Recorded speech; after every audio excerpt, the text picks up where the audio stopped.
lembrar que a palavra vício vem do latim vitium, que significa falha ou defeito.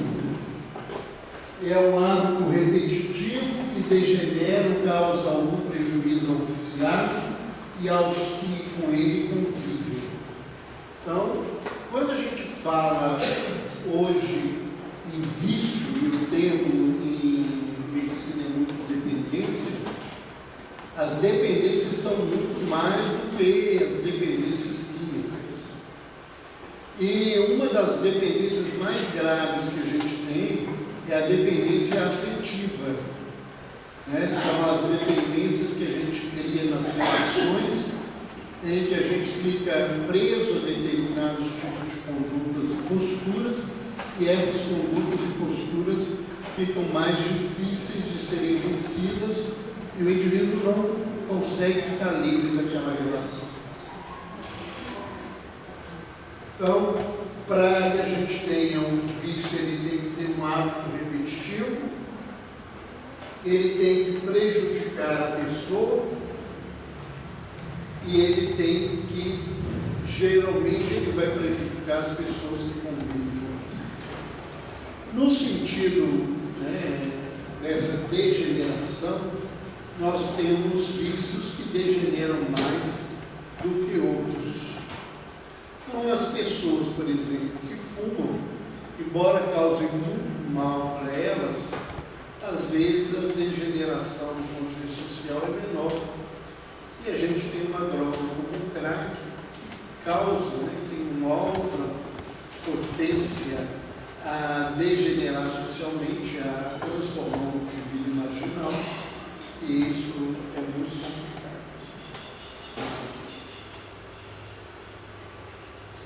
Aonde se localiza a sede do vício? O vício é uma coisa do corpo, o vício é uma coisa do perispírito, do espírito. Está lá em O Evangelho segundo o Espiritismo, no capítulo 9, no item 10, o Espírito de Samuel Hahnemann, que é o criador da homeopatia, ele diz: todas as virtudes e todos os vícios são inerentes ao Espírito. Então, sou eu, o Espírito, que me vicio, sou dependente. Então, não é o meu corpo, não é o meu perispírito. O vício, ele tem uma causa e uma postura moral atrás dessa situação, e a gente tem que entender isso. E aquela questão que está lá em Céu e Inferno na primeira parte, no capítulo 7, quando Kardec diz assim: a carne só é fraca porque o espírito é fraco. Essa história de falar que a carne é fraca é por isso que eu faço, não tem sentido do ponto de vista espiritual. É o meu espírito que não assume esse lugar de mudança. E alguém pode dizer assim: mas por que eu não mudo se as coisas são tão complicadas e são tão difíceis para o indivíduo? Porque, apesar de causar diversos problemas, situações complicadas, o espírito, o indivíduo, ele escolhe o caminho que ele já está acostumado a viver. E nós escolhemos o caminho do vício porque ele é o caminho do prazer imediato, mais fácil. Nós não gostamos muito de fazer coisa para receber depois. A gente quer receber agora. Você virar para você e falar assim: olha, a partir de hoje você vai deixar de comer isso, fazer isso, para que você tenha um bom final de vida. O povo ri na cara da gente. A gente faz dieta, exercício, para de fumar, de beber, quando a gente já está com o pé na cova, faltando só alguém empurrar.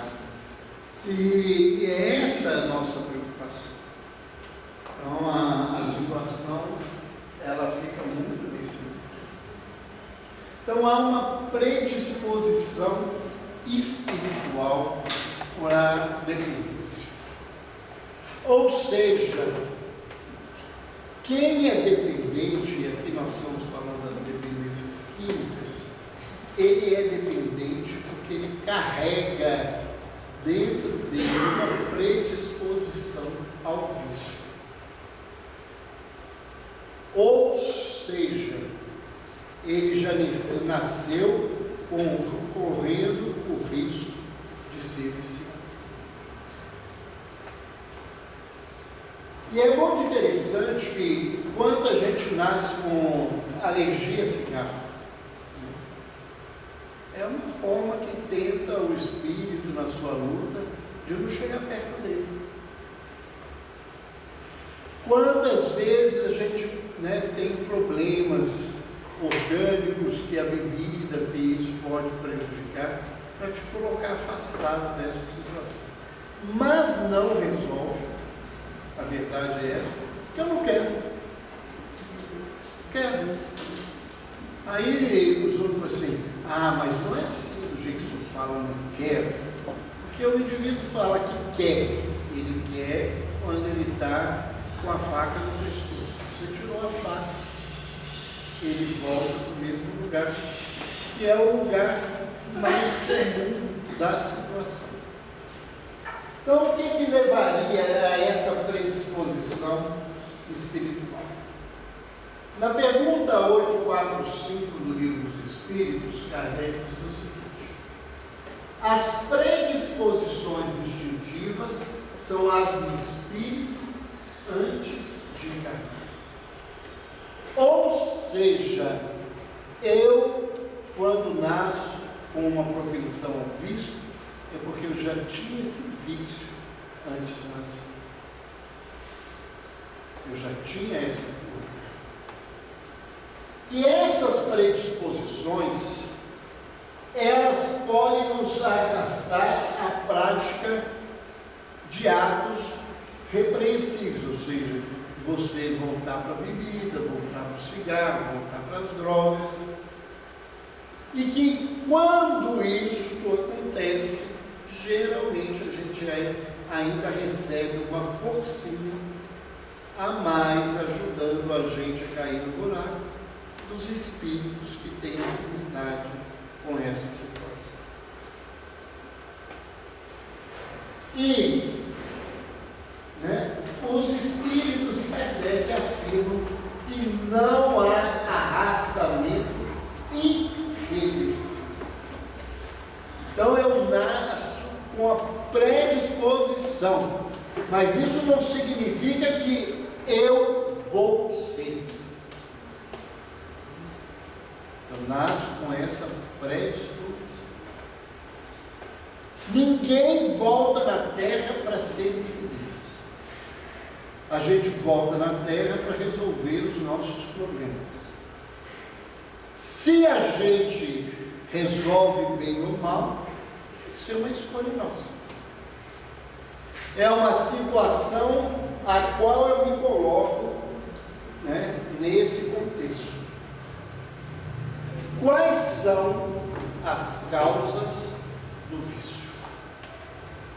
E aí, nesse sentido, nós fomos buscar uma ajuda em Joana de Ângeles, no livro Vida, Desafios e Soluções. Então, Joana de Ângeles diz que a gente está preso às mesmas necessidades de outras vidas. E isto, a gente tem uma experiência no hospital, tem reuniões de orientação, onde o paciente, o caso do paciente é levado para uma equipe mediúnica, e essa equipe mediúnica só sabe o nome do paciente, não sabe a história, não sabe nada. E é muito interessante que, quando o paciente é dependente químico, a maioria deles tem história de dependência em outras coisas.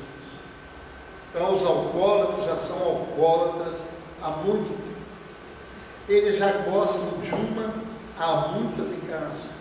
Então, não precisa fazer muito esforço para ele tomar outra. Porque ele já está acostumado com esse lugar. Que a turma da droga já está acostumada a usar droga para poder se esconder na vida. Aí o indivíduo fala assim, mas crack é novo, como é que se vê essa situação?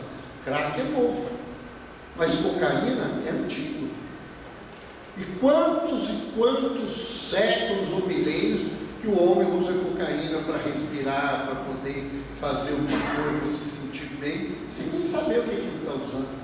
E quantas ervas a gente já usou nos diversos rituais religiosos da vida para ficar no barato, para entrar em alfa, para entrar em estado alterado de consciência. A gente já está acostumado com isso. Não é novidade para o Espírito. Então, é a primeira coisa que Joana de Ângeles nos coloca. Ela coloca que a gente cai no vício porque falta a grande maioria dos viciados transformação moral.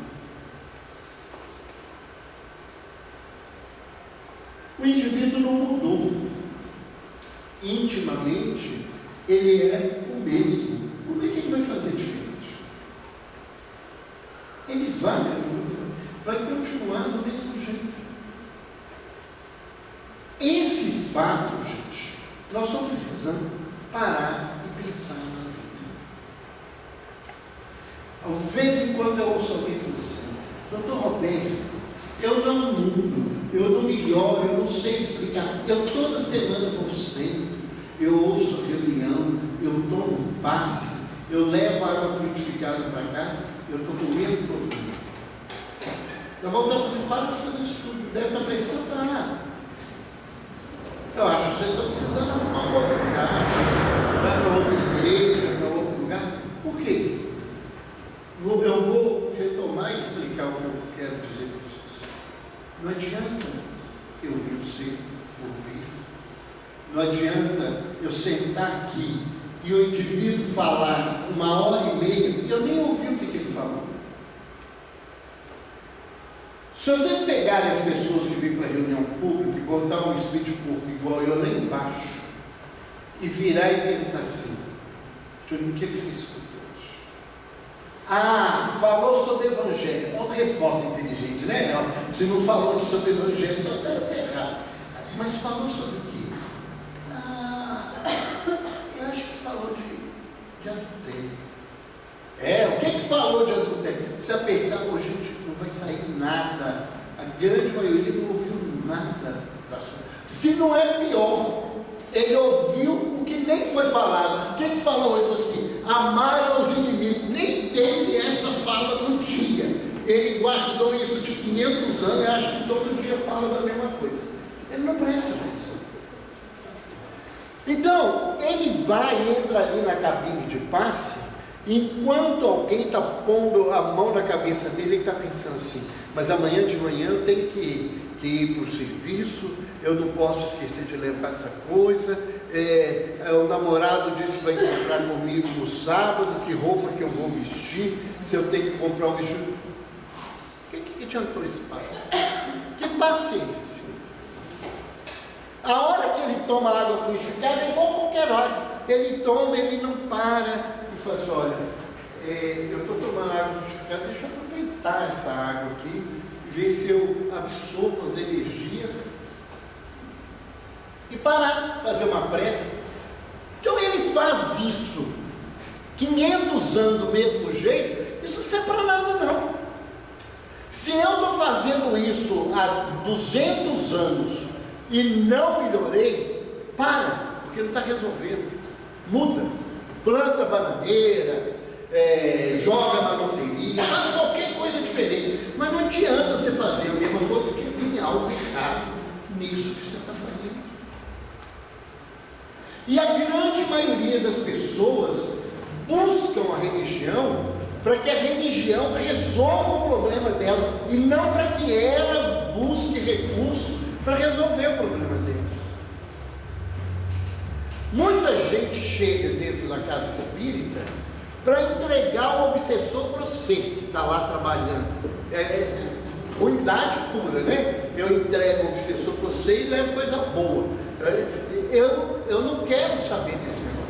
Só fica com o meu encosto. Você leva o seu encosto junto com você. Seu não é meu. Por que eu tenho que ficar com ele? Ainda tem que limpar a casa dele. Você tem toda a casa. Não basta os encostos que ele deixou. Ele não basta os encostos que ele te deixou, ele ainda quer que você limpe o resto.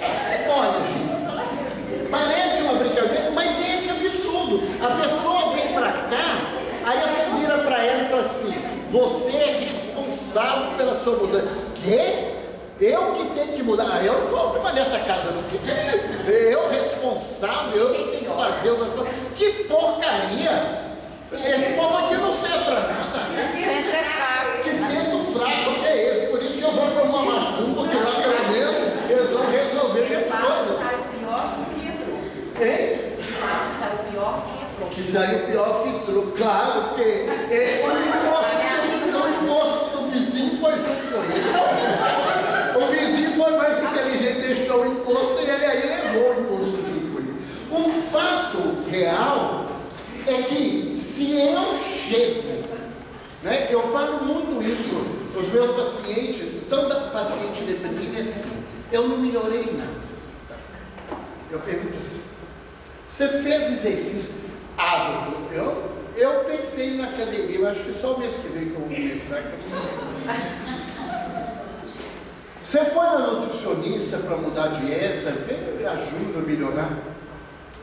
Não. A vida já está tão ruim, isso ainda quer que mude o que eu vou comer, o que eu vou fazer. Né? Você saiu, fez alguma coisa? Você foi no centro? Eu estou desanimado demais para ir no centro espírita. Eu não vou lá não. Eu falo assim: meu filho, se você entra todo dia no sacolão e compra banana, o que você vai comer? Só banana. Tem gente que você comer manga, pera, abacaxi, você só compra banana. Então, se eu faço todo dia do mesmo jeito, a minha vida vai continuar do mesmo jeito. E se tem coisas que dizem que são boas, eu estou fazendo e não estão dando resultado, eu tenho que rever, porque tem alguma coisa errada nesse lugar. E a coisa errada geralmente não está do lado de fora. A coisa errada está do lado de dentro. Eu é que tenho que fazer um processo de mudança. Então eu tenho que chegar aqui e não é ouvir as coisas, é ver e ouvir tudo que chega e o que disso que serve para a minha vida e que eu preciso fazer. Por que tem pessoas que vêm e mudam a vida? E que tem outras que tem 20 anos de centro espírita e a vida dele é a mesma porcaria. Porque ele não fez nada para mudar. E o outro, ele pegou e transformou a vida dele naquela situação. Ele faz daquilo um patamar de transformação na vida. Então, se eu não mudar moralmente, não tem jeito das coisas serem diferentes. Se eu sou um espírito preguiçoso, leviano, se eu sou um espírito que sou imediatista, só penso nas coisas do aqui e agora, eu vou ficar livre de vício? Não vou ficar livre de vício. Porque o vício está diretamente ligado com essas coisas. O vício está ligado com esse lugar de que eu quero que as coisas mudem agora. Tem muita gente que fala com ela sempre assim: eu não acredito em Deus. Sabe por que eles não acreditam em Deus? Porque Deus não faz o que eles querem. Porque Deus só presta se fizer o que Ele quer na vida. A gente hoje falava sobre isso de manhã, né, Dudu? Sobre essa questão. Então, o que acontece? O problema é de Deus? Não. Você acha que Deus vai fazer alguma coisa que você está com raiva dele, porque Ele não fez o que você queria? Não vai mudar. Porque se tem alguém no universo que não vai mudar, nunca, é Deus. Ele não tem que mudar nada. Está tudo pronto. Ele Ele não vai fazer lei nova, ele não faz parte do Congresso Nacional do Brasil, que todo dia muda uma lei a favor de quem quiser. Então, proibiram vender inibidor de apetite. Por quê? Porque a Anvisa, um monte de profissionais viram que isso faz mal, que não resolve, que vicia. Aí, uns médicos que têm interesse, que a gente não pode dizer disso, e a indústria farmacêutica que tem interesse, pegou mais uns políticozinhos tão bonzinhos quanto os nossos são mesmo, e eles estão resolvendo fazer uma lei para vender remédio inibidor de apetite, porque tem gente interessada nisso. E aí, você acha que Deus vai fazer do mesmo jeito? Vai ficar mudando a lei porque me interessa? Não vai ficar fazendo isso. Então nós temos que mudar. Se eu não fizer uma mudança verdadeira, não resolve. E aí começam os problemas entre médico e família. Há uns 15 dias atrás, uma senhora do estado de São Paulo, eu acho que ela não me matou, porque era por via telefone, e ela foi buscar o filho dela. Eu tenho certeza que ela fingiu que não me viu, para não ter nem que me cumprimentar com raiva, porque ela virou para mim e disse: o senhor tem que ficar com meu filho mais 3 meses no hospital. Eu virei: senhora, o filho da senhora não quer ficar, mas ele tem que ficar. A senhora que acha isso. Nem a lei concorda com isso. Ele está lúcido. Como ele pode estar lúcido se ele está obsediado? Obsediado a senhora está falando, eu não posso provar que ele está obsediado. Mas ele tem que fazer tratamento de desobsessão aí, porque de certo o hospital é ótimo. Quem falou isso para a senhora é mentiroso. A gente não faz milagre aqui. Ninguém faz milagre aqui. Ah, mas o senhor só está vendo a parte médica. Aí eu apelei, porque eu já não sou bonzinho mesmo. E disse: olha, a senhora está desrespeitando a minha pessoa. Agora, se a senhora quer falar de parte espiritual, a senhora está desrespeitando o livre-arbítrio dele. Ele está lúcido, está orientado, e ele quer ir embora do hospital. Ele está com ódio desse hospital, ele não quer tratar, ele não quer fazer tratamento espiritual aqui, ele acha que isso aqui não serve para porcaria nenhuma. É um direito dele. E ele não vai mudar. A senhora sabe por quê? Ele não quer mudar. A senhora pode botar ele dentro de um centro espírita, amarrado, com 500 pessoas dando passo o dia inteiro, ele com água fluidificada até na ponta do nariz, só para ele poder respirar, imerso em água fluidificada, que não vai resolver.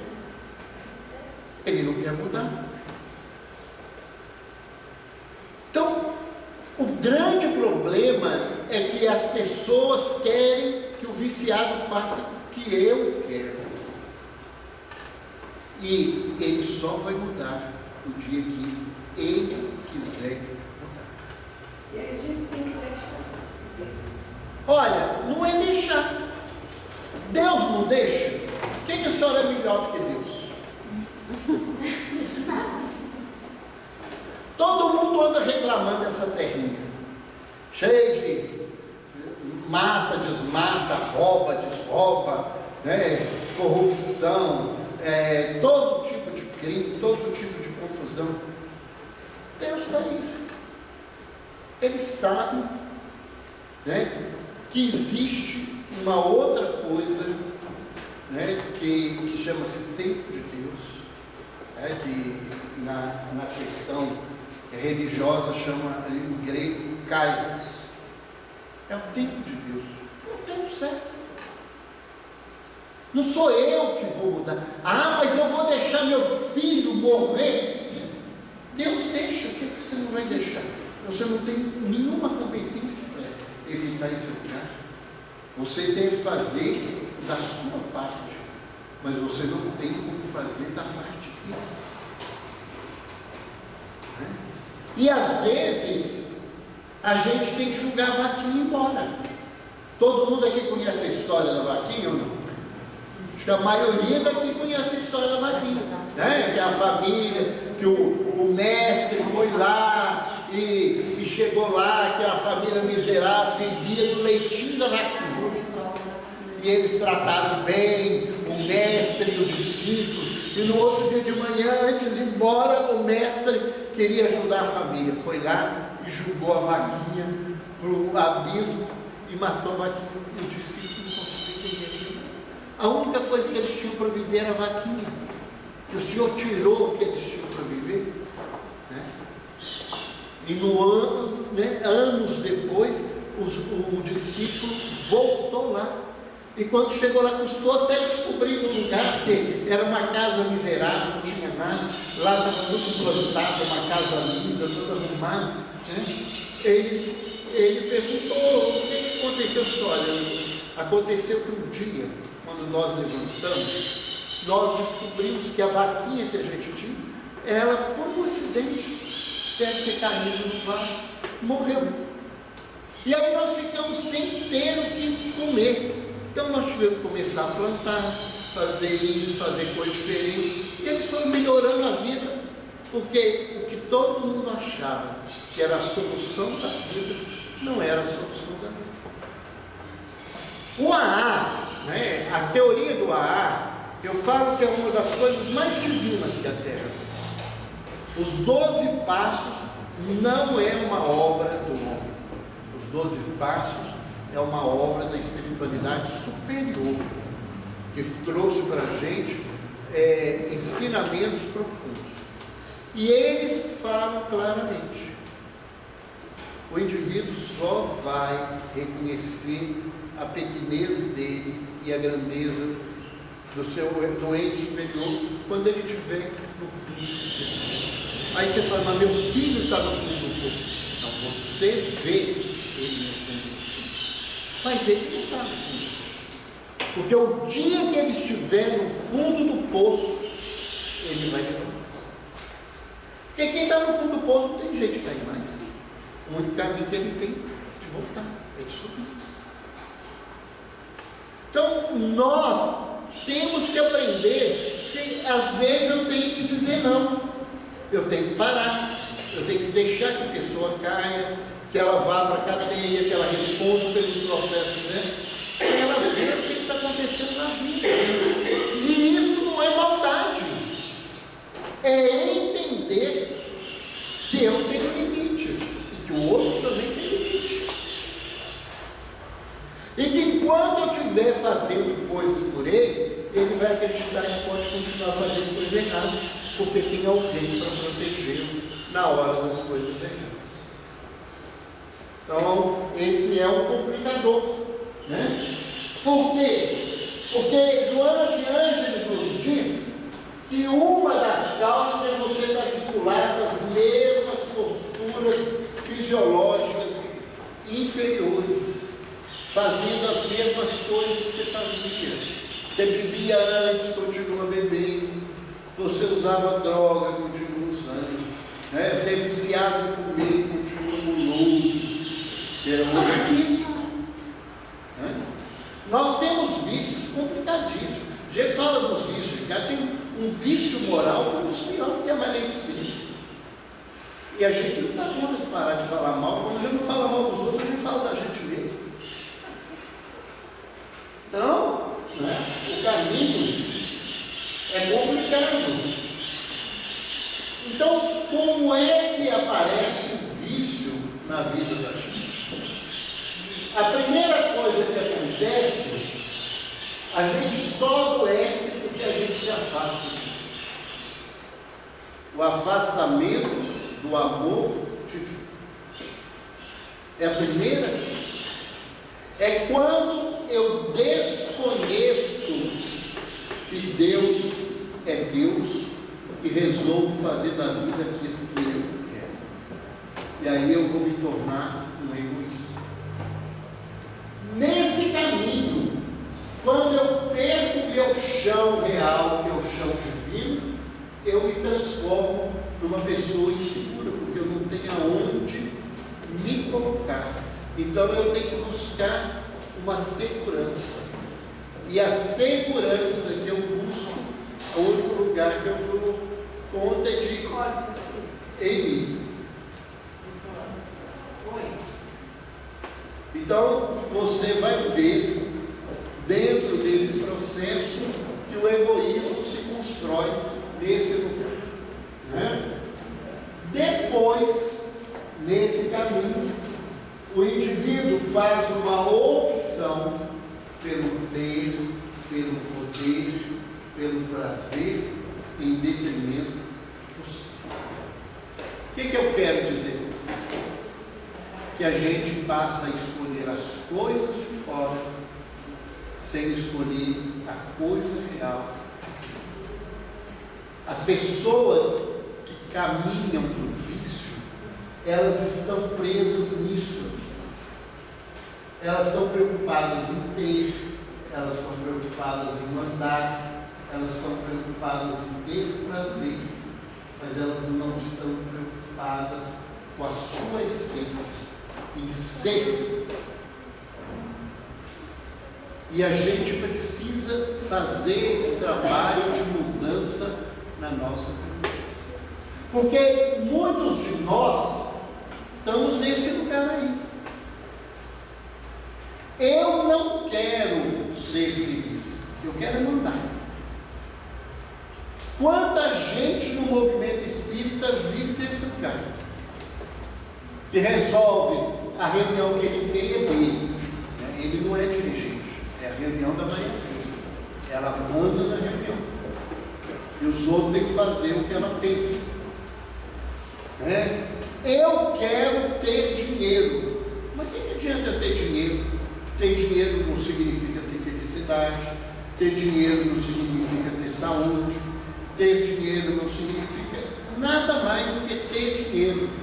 E como o Carlos fala numa mensagem para a gente, que nesse momento a gente se torna escravo daquilo que a gente acha que a gente tem posse. Porque quem tem dinheiro, para não ficar sem dinheiro, ele tem que vigiar o dinheiro. Roberto, Fala. a causa inicial do afastamento do amor É a falta de fé. O que adoece a alma é desconhecer Deus na sua vida, no lugar que ele diz. Quando Paulo diz em Efésios, né, que a salvação vem pela fé e não pelas obras, e que o pessoal começa a brigar achando que Paulo está exatamente o oposto, porque Kardec fala que a salvação é a caridade. Ele está dizendo para a gente isso, que o que me salva é ter fé, porque se eu não tiver fé, eu não vou fazer caridade. Embora o amor seja a maior das virtudes que a criatura pode viver, o amor, na verdade, ele não é em si, se você não tiver a certeza de Deus. Porque eu só vou amar se eu tiver em mim a certeza que algo superior me mostra que o meu amor tem valor. Então nós adoecemos porque a gente não tem fé. A gente não acredita. E quando você aperta, se você der uma de Sócrates, as pessoas vão sair apertadas. As pessoas falam assim: você acredita em Deus? Acredito. Você tem certeza que você acredita em Deus? Eu acho que eu tenho. Você acha ou tem certeza? Você falou comigo que tinha certeza? Ah, não, eu acho. Mas por que você acha que você tem certeza que existe Deus? E nesse processo a gente embarca no nosso problema, porque a gente fala que acredita em muita coisa que dentro de nós não tem certeza. Por isso que a gente precisa dessas outras coisas, porque elas são externas e elas me dão segurança. Como eu não tenho poder sobre você, eu tenho dinheiro que você precisa e você me obedece pelo dinheiro que eu tenho. Se você me tirar o dinheiro, eu não tenho piso, porque eu não acredito em mim. Eu não acredito. E esse desafio da gente ser é muito complicado, porque a gente fica assim: ah, mas e se eu fizer isso, o que as pessoas vão falar? O que elas quiserem. Por que eu tenho que me preocupar com o que as pessoas querem? Jesus várias vezes falou disso. Quando os discípulos de João chegaram lá e contaram para ele: Senhor, cortaram a cabeça de João, ele morreu. Ele virou e falou assim: se fizeram isso àquele homem que vestia pelo de carneiro e que comia gafanhotos e mel, que não farão comigo, que sou um homem beberrão e fanfarrão? Porque perto de João ele era isso, ele bebia com todo mundo, ele comia, ele ia nas festas dos publicanos, ele conversava com as prostitutas, com as mulheres, o que fosse, nem aí preocupado com o que os outros achassem. Eu estou fazendo o que eu quero. O fato é que esse lugar a gente não tem, a gente não está preocupado em ser, a gente está preocupado com o que os outros vão pensar da gente. Vejo, por exemplo, muito isso, principalmente no interior. Se eu sair dessa forma, quem paga minhas contas? Eu não posso sair pelado, mas do jeito que eu quiser sair, eu posso sair da vida. Ah, mas você não pode sair de pijama. Quem diz? Que lei que está no mundo que diz que eu não posso sair de pijama? Ah, mas o que os outros vão pensar assim? Que você é alguém que não deve ter alguma roupa, porque a única roupa que você tem é pijama para sair. Esse lugar é porque eu não tenho essência, eu não sou eu. E Jesus era ele não está preocupado com o que as pessoas estão fazendo. É a questão que há pouco tempo o Carlos me falava e eu guardei a fala dele, ele dizendo assim: meu filho, você sabe por que Jesus é o modelo e guia da humanidade?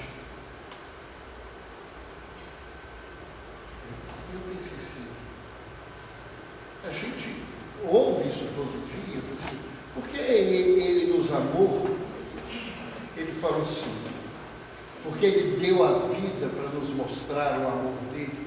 Eu falei assim, ele não deu a vida para mostrar o amor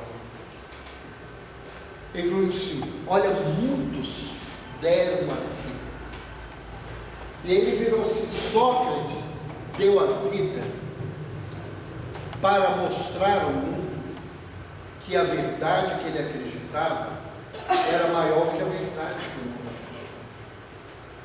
E muitos deram a vida por crerem naquilo que eles acreditavam. Mas Jesus é diferente de todos eles.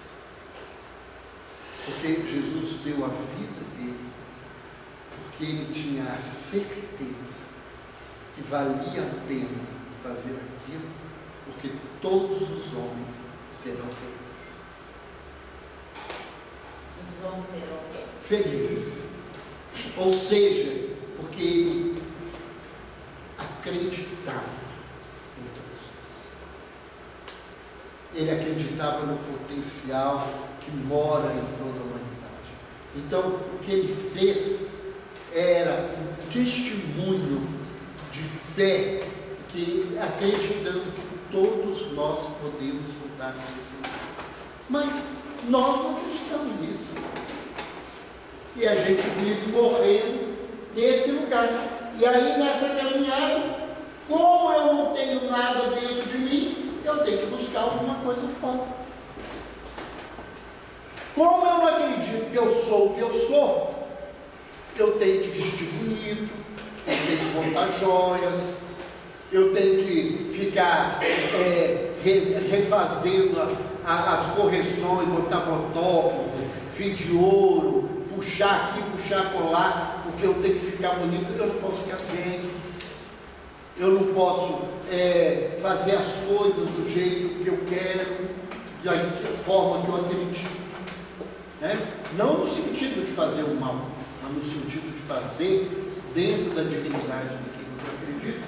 Então eu tenho que buscar as coisas para fora, né?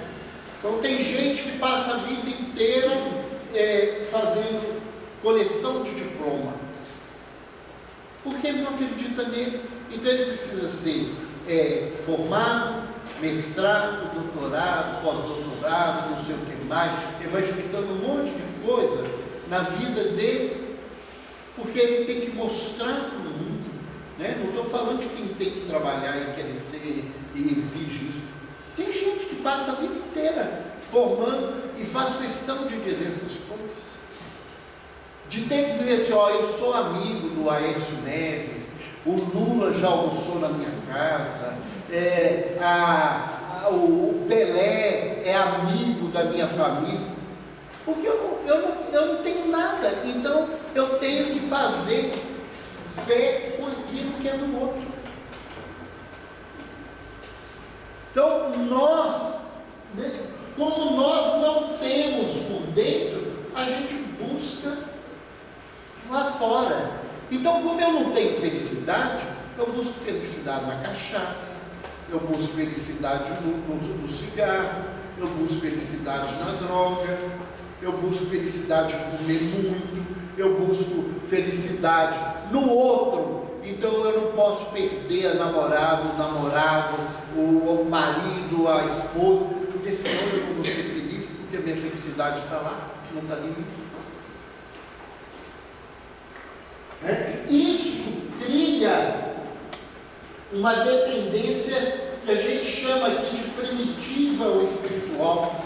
Se não me engano, essa é uma expressão que o Luiz Sérgio usa nos seus livros, né? É uma dependência do meu espírito, porque eu não consigo me ver no lugar que eu preciso, então eu preciso de algo que mostre ao mundo que eu tenho aquilo que eu não acredito ter. E é nesse lugar que eu vou construir o vício. Então, eu ponho na mão daquilo algo que eu não consigo ver em mim.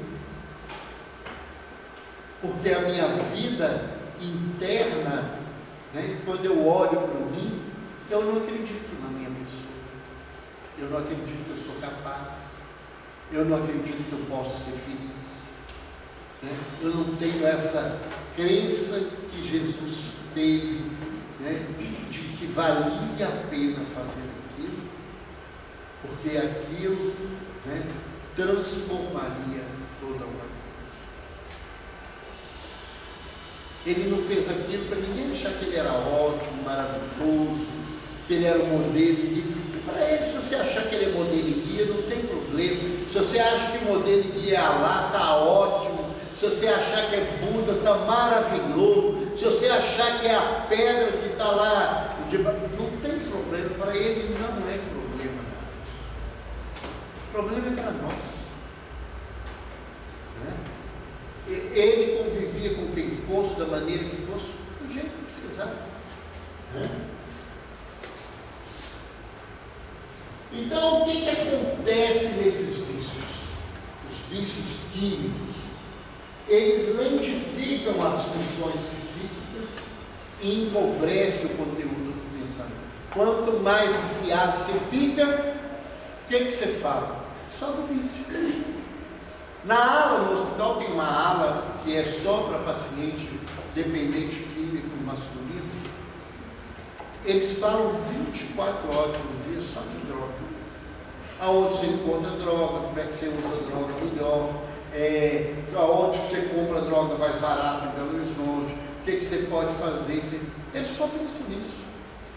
À medida em que eu vou ficando viciado, eu só penso naquilo. Né? As pessoas que precisam da beleza externa, porque não acreditam na beleza interna, e só pensa nisso, na maquiagem nova, no vestido novo, no modelo novo de sapato, de bolsa, e aquilo ali tem que mudar todo dia, mudar toda hora. Né? Coisas que a gente constrói, que a gente não consegue entender. Eu, particularmente, tem hora que eu não entendo algumas coisas, parece machismo, por exemplo, eu ouço mulheres falar assim, você olha o guarda-roupa, lotado de roupa, e elas dizem assim, eu não tenho roupa para ir na festa. Eu falei, eu devo ser cego. Eu devo ser cego. E aí eu quase apanho ali em casa. Eu devo ser cego, eu estou vendo roupa. Não, mas eu não tenho roupa não. Por que tem roupa não? Não, você tem que trocar o terno. O terno está aqui, para que eu vou mudar essa porcaria? É a mesma coisa. Ah, mas todo mundo já viu. Que problema que já viu? Ele está sujo, rasgado, está sujo, né? Está emendado, está poído. A mulherada fica criando essas coisas. Eu tenho que ter um vestido novo para a festa. A infeliz ganha mal. Ela faz prestação para botar um vestido novo, porque ela quer que fulano vê. E homem é ótimo, né? Porque você tá vendo? O que você viu diferente em mim? Olha. Você pintou o cabelo aqui, pintou, tem 20 anos que o cabelo é aquela mesma coisa. Ele não vê nada, não é esse o lugar, essa preocupação. Né? Esse lugar que a gente vai empobrecendo a vida, que é os fanáticos que são dependentes. Tem gente que só fala de religião. Ele não tem condição de falar de nada. Né? E eu não estou falando de religião lá fora, não. Eu já ouvi espírita fazer palestra, falar assim, que espírita só tem que ler livro espírita. Eu falei assim, então, eu nem devo ser espírita, porque eu leio qualquer coisa na vida, e faço questão de ler, aprender, essa coisa toda. Ó, eu há anos, o meu livro de manhã é Fonte Viva. Né? Eu nem troco Fonte Viva, não, porque tem os outros livros maravilhosos, mas o meu negócio é Fonte Viva. Sou fanático de Fonte Viva. Aí eu ganhei a semana passada o livro do Padre Marcelo. Um cliente me disse que eu ia gostar do Padre Marcelo. Se eu vou gostar, deixa eu ler. Aí eu troquei. De manhã eu leio o Padre Marcelo Rossi. Eu acho que ele não chega pertinho de Emmanuel de jeito nenhum, mas eu aprendo coisas. Eu vou aprender alguma coisa. E eu leio de tudo. Qualquer coisa que chegar na minha mão, eu leio Testemunho de Jeová, Mormon, qualquer... A gente não tem que ter esse lugar. Paulo fala claramente, né? Examinai tudo e retende o bem. Né? Os meus pacientes chegam para mim e falam assim, ó doutor, eu frequento a igreja, o pastor fala assim, olha, você vai lá e pede o pastor para botar a mão na sua cabeça, você está com demônio. Se você não tirar o demônio, e olha, é pior, eu estou vendo que você tem um monte de demônio, então tem que tirar toda semana. Então toda semana você pede o pastor para botar. É preciso que tome passe. Aonde ele vai tomar e como ele vai tomar passe, isso não é problema para mim. Isso não é a questão da coisa. A gente tem que aprender a sair desse lugar, de fechar o nosso pensamento.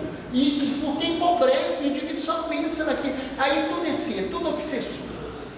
Ele compra, né, o troço errado na loja, chega em casa, não é o que precisa. Foi o obsessor que fez ele comprar, o obsessor foi um burro que comprou a coisa errada.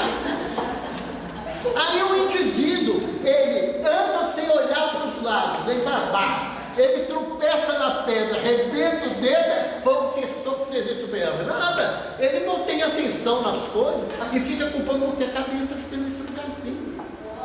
O indivíduo que fica dependente, ele vai empobrecendo, a vida dele só pensa naquilo. Vamos lá. Quando eu entrei na União, atrás, mano, beleza, os livros não tem, não. Eu corri lá e comprei. Eu falei, sua mãe não pode ler, por que eu entraria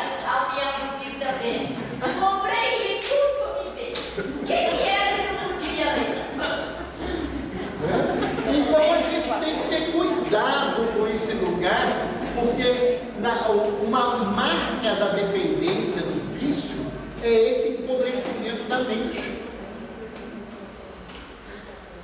Outra coisa, o indivíduo passa a anestesiar as manifestações afetivas positivas e estimula as negativas e agressivas.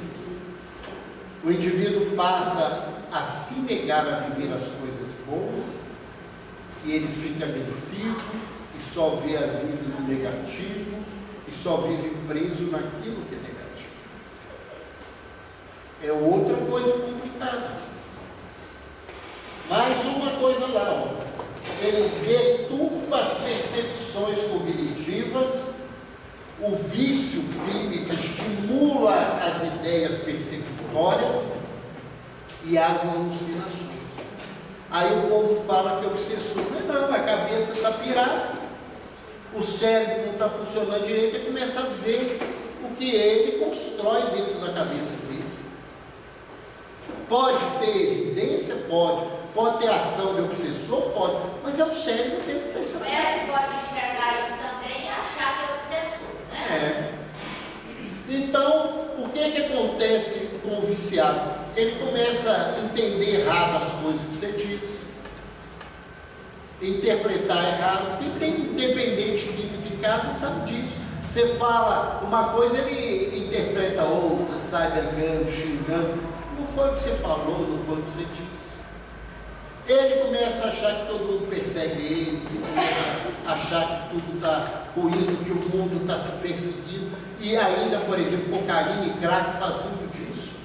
Que o indivíduo começa a achar que a polícia está atrás dele, que as coisas estão atrás dele, que a culpa é tão grande que ele entra nessa. Não só cocaína, individual também, né? Mas eu estou falando das duas porque é muito comum esses delírios perceptórios, né? Na cocaína, o povo esconde, acha que a polícia está chegando, o carro da polícia passa lá, nem viu o infeliz, ele acha, ele esconde com medo que a polícia veio atrás dele, por causa dele, esse processo todo. E do ponto de vista espiritual, esses pensamentos, esses comportamentos vão deformando as estruturas espirituais, porque à medida que o indivíduo vai usando essas substâncias, elas têm uma porção etérica, energética negativa que atua no perispírito. E conforme o tempo, o uso e a coisa, ele pode chegar até perder a forma física e entrar no processo outro. Roberto, algum vício pode levar à esquizofrenia? Pode. Nós hoje, eu ia falar isso agora, nós enfrentamos um problema sério no Brasil, que é da tentativa de liberação da maconha. Inclusive há psiquiatras que defendem isso, dizendo que isso vai melhorar por causa. Olha, os trabalhos mais sérios do mundo, e isso foi republicado aí, colocado, mostram que a maconha é uma porta de entrada das outras drogas, que a maconha pode levar o indivíduo a delírios e alucinações, e a maconha pode desencadear um processo psicótico de não retorno. O indivíduo entra num quadro de loucura e não voltar. Então, a maconha não tem nada dessa bondade que eles querem liberar. Eles, assim, a maconha tem seu efeito positivo. Então, se a gente for fazer isso, nós vamos liberar a cocaína também, porque a cocaína, nos Andes, ela faz uma falta imensa, porque eles precisam usar a cocaína para poder viver nas alturas, porque o oxigênio é muito pouco. Agora, por que o mundo está tendo que sustentar esses países dos Andes com cocaína, com essa coisa, no vício? Eles, a gente é que sustenta, né? A droga passa pelo Brasil e vai embora para o mundo inteiro, para esse lugar.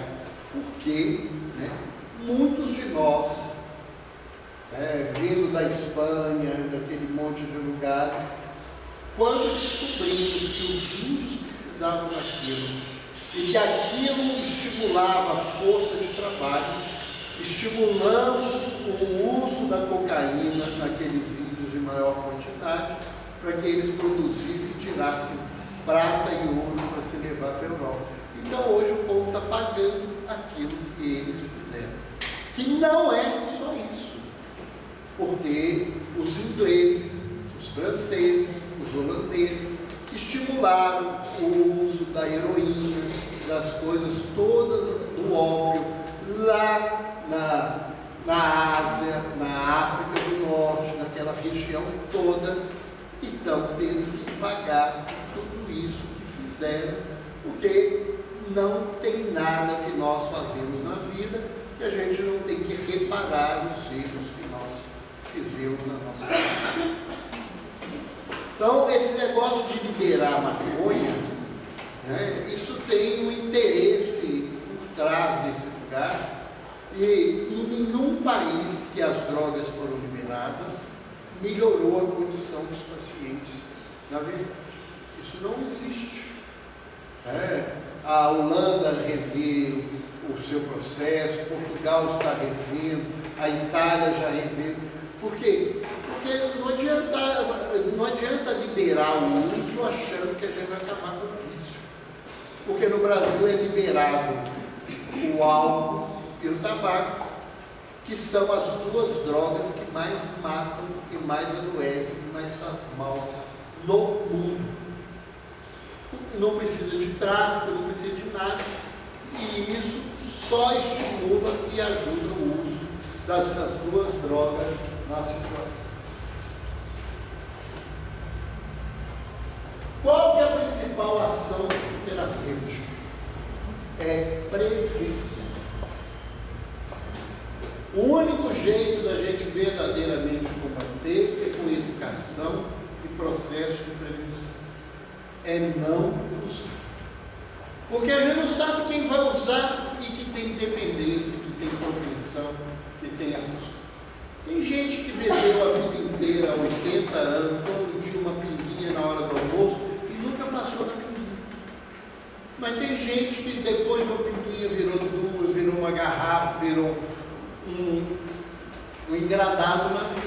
Então, nós não temos rótulo na nossa cabeça, né? E ao invés da gente brigar com a droga, a gente deve ocupar os dependentes com atividades, as pessoas com atividades e cobrar resultado.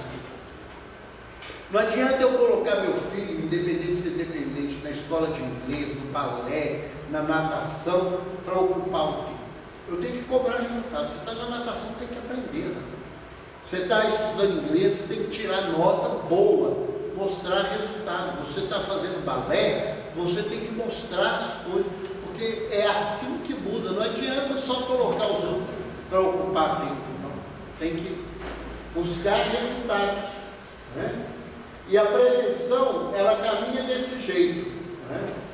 Primeiro, a gente tem que mostrar a diferença entre o que é gostoso e o que é bom. Tem muita coisa no mundo que é gostosa e que não é boa. Leite condensado é gostoso, mas não é bom para o diabético. Eu não posso ficar diabético, senão eu estou perdido com leite condensado. Eu falo assim, os outros acham que eu devo tomar leite condensado sobrando na vida. Não é verdade, mas eu acho que não tem coisa mais gostosa no mundo que leite condensado. Tem que leite condensado é bom na vida. Então, o fato é que é coisa que não adianta eu falar e eu tenho que mostrar. Droga é gostosa? É, você tem prazer, fica lá bom, acha que o mundo está maravilhoso. Mas não é bom para a vida do indivíduo. Beber é gostoso? É, mas não é bom. É diferente, porque você fala que é ruim, a hora que ele bebe e acha bom, você ficou mentiroso. Né? Nós temos que caminhar nesse lugar. Nós não temos caminhos fechados, provando que jeito que a gente trata o dependente. Então, se você acha que você tem que vigiar em 24 horas, mentira. Você acha que tem que colocar ele num lugar, no outro, é um recurso que você tem, que é oração, é remédio, faça o que puder, porque não tem nenhum tratamento até hoje com eficácia grande para provar essas coisas. O indivíduo para pela vontade dele. E qualquer caminho pode ajudar ele a chegar à vontade. Nós não temos um caminho fechado. Mas existe uma coisa que é comprovada. A grande arma que a gente tem é educar as crianças com valores internos fortemente ancorados na ética e na religiosidade. Nós precisamos aprimorar a nossa educação e nós devemos estimular a religiosidade dos nossos filhos, a prática religiosa, porque esses são os grandes instrumentos que a gente tem ainda hoje nessa prática de resultado nessa situação. E pensar que todos nós temos um grande médico, que nenhum deles é maior do que ele na terra, e que ele já chamou quem está dependente, quem tem filhos dependentes, marido, esposa, quem seja da vida, ele está a nos chamar. Vinde a mim, vós que estáis cansados e oprimidos, e eu vos aliviarei. Buscar a ajuda, desse mestre que faz com que a gente mude e caminhe de verdade. Muito obrigado. Nós, então, estamos interrompendo. Vamos dar um recreiozinho. Mais tarde, vamos falar um pouquinho de Evangelho